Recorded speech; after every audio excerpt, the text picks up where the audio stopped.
জিজ্ঞেস করলেই উনি বলে দেবে কথার কত বড় পাওয়া, কি ওজন। সে বাংলাদেশের সীমানায় বক্তব্য দেয় নাই, 7 সমুদ্র 13 নদী পার হয়ে আমেরিকার জমিনে একটা বক্তব্য দিয়েছিল। এই বক্তব্যের ওজন এত সাংঘাতিক, তার মন্ত্রিত্ব গেল, এমপিত্ব গেল, দলীয় পদ চলে গেল। এখন দুদকের মামলায় গ্রেফতার হয়ে আছে। জামিনের আবেদন দিলে সেটা ফেরত দেয় আদালত। ঠিক বললাম না ঠিক বললাম? জোরে বলেন। এই একটা কথা তার জীবনকে একদম চেঞ্জ করে দিয়েছে। মনে রাখবেন, এই কথা বড় সাংঘাতিক, সিরিয়াস। এই কথাই একটা কথা একজন মানুষের 100 বছরের সূর্য পূজার অপরাধকে ক্ষমা করে জান্নাতের টিকিট কিনায় দিতে পারে। একটা কথা একজন মূর্তি পূজকের 100 বছরের মূর্তি পূজার অপরাধের ক্ষমা করে জান্নাতের বর বানায় দিতে পারে। সে কথা হলো লা ইলাহা, কথা বলেন লা ইলাহা ইল্লাল্লাহু মুহাম্মাদুর রাসূলুল্লাহ।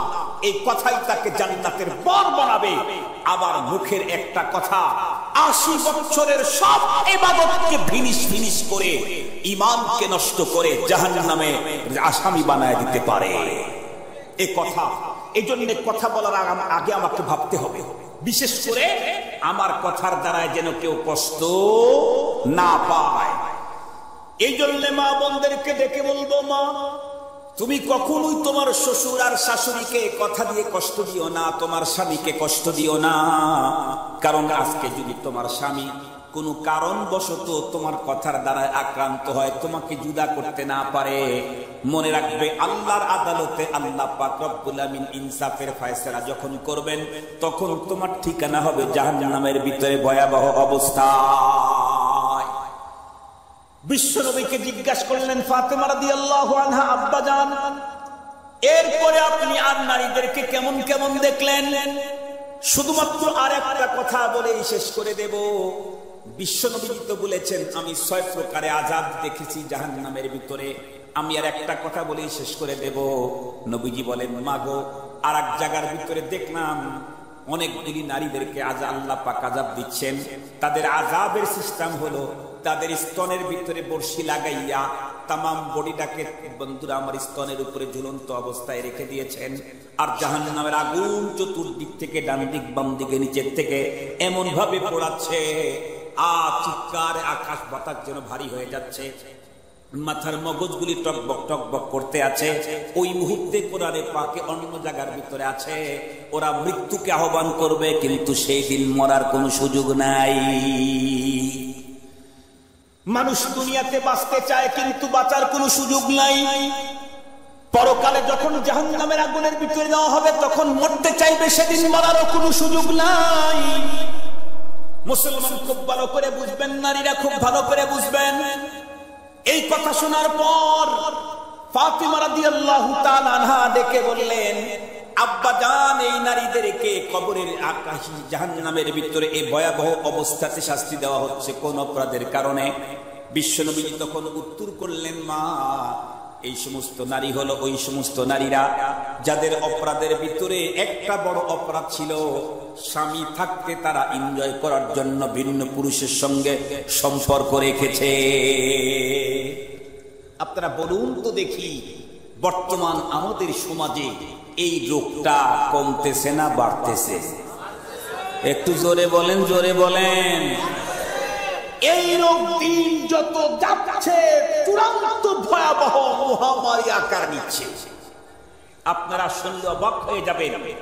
আদালতে গিয়ে দেখেন এখন অধিকাংশ কেসই হলো দাম্পত্য জীবনের কলহ নিয়ে। আমাকে তো এক চেয়ারম্যান সাহেব স্পষ্টই বললেন, হুজুর, কি উন্নয়নের কাজ করব? কেন?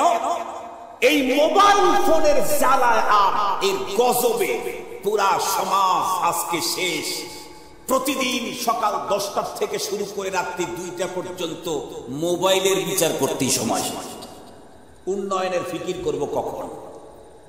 এই জানোয়ারটা আবিষ্কার হওয়ার পরে মুসলিম জাতির চরিত্র চূড়ান্ত অধঃপতনে চলে গেছে। গোপন গুনার প্রবণতা চরম হারে বেড়ে গেছে। আমার মতো হুজুরটা তো টুপি মাথায় দেয়া দাড়ি নিয়ে সিনেমা হলে যাওয়া যায় না, কিন্তু রাত্রের বেলায় ঘরের ভিতরে শুয়ে কাতাটাকে উপর দিকে দিয়া সিনেমা চালায় দেখা যায় না? যায় না? আরো জোরে বলেন, যায় না? যায় না? এই যে গোপন গুনাহ, দাড়িওয়ালা টুপিওয়ালা, এই যে গোপন গুনাহ, বৃদ্ধ বয়স্ক মাঝামাঝি বয়স যারা, তারা কখনোই সিনেমা দেখতে যাইতে পারতো না বয়সের কারণে, দাড়ির কারণে, টুপির কারণে। কিন্তু এই গজব তৈরি হবার পরে চূড়ান্ত সিনেমাতে আর কি দেখা হয়, তার চাইতে চূড়ান্ত নোংরামি, গোপন গুনাহ চলতে আছে। অথচ আল্লাহ পাকের কোরআনে আল্লাহ পাক বলে দিয়েছেন, আমরা প্রত্যেকেই জানি আমার প্রতিটি কর্মের উপরে আল্লাহ পাক বিচার করার জন্য সাক্ষী ঠিক করে রাখছেন কয়টা? কথা বলে না। 4-5 মিনিটে শেষ করে দেব, আপনাদের কথা বলতে হবে না। আর জীবনে যদি কথা বলে না, চুপ করেই থাকেন, তাও ফায়দা হয়। সম্মানিত হাজিরিন, আল্লাহ পাক রব্বুল আলামিন গোপন গুনাহ জানেন না? জানেন না? জোরে বলেন, জানেন না? জানেন না?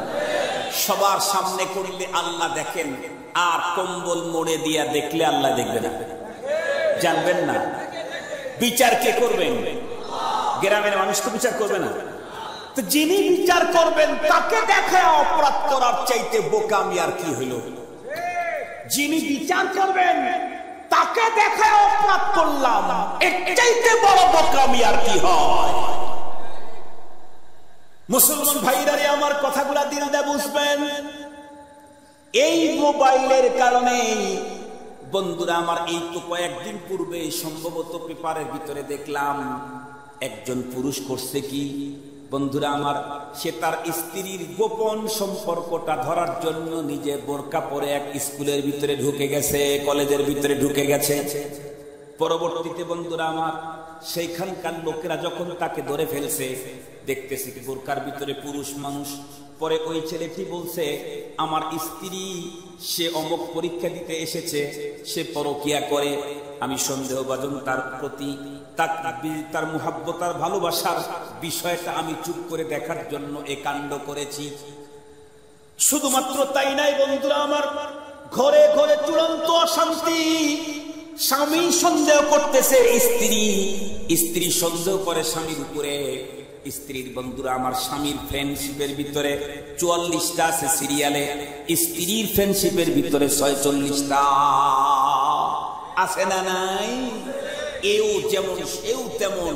মনে রাখেন, স্ত্রী স্বামী থাকতে যেমন স্ত্রী ভিন্ন পুরুষের সাথে সম্পর্ক রাখার কারণে তার স্তনের ভিতরে বর্ষি ঢুকাইয়া জাহান্নামের আগুনে পোড়ানো হচ্ছে, স্ত্রী থাকতে স্বামীও যদি এমনটি করে, তাকে বুঝি জামাই আদর করা হবে?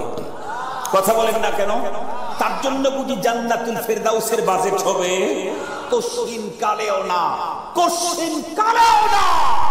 আল্লাহ পাক রব্বুল আলামিন কোরআনে হাকিমে স্পষ্ট বলে দিয়েছেন, ইয়া আইয়ুহাল্লাযীনা আমানু, তোমরা যারা আমাকে সাপোর্ট করো, আমার উপরে ঈমান এনেছো, কু আনফুসাকুম, তুমি তোমাকে রক্ষা করো, ওয়া আহলিকুম, তোমার পরিবারকে রক্ষা করো নারা, জাহান্নামের আগুন থেকে।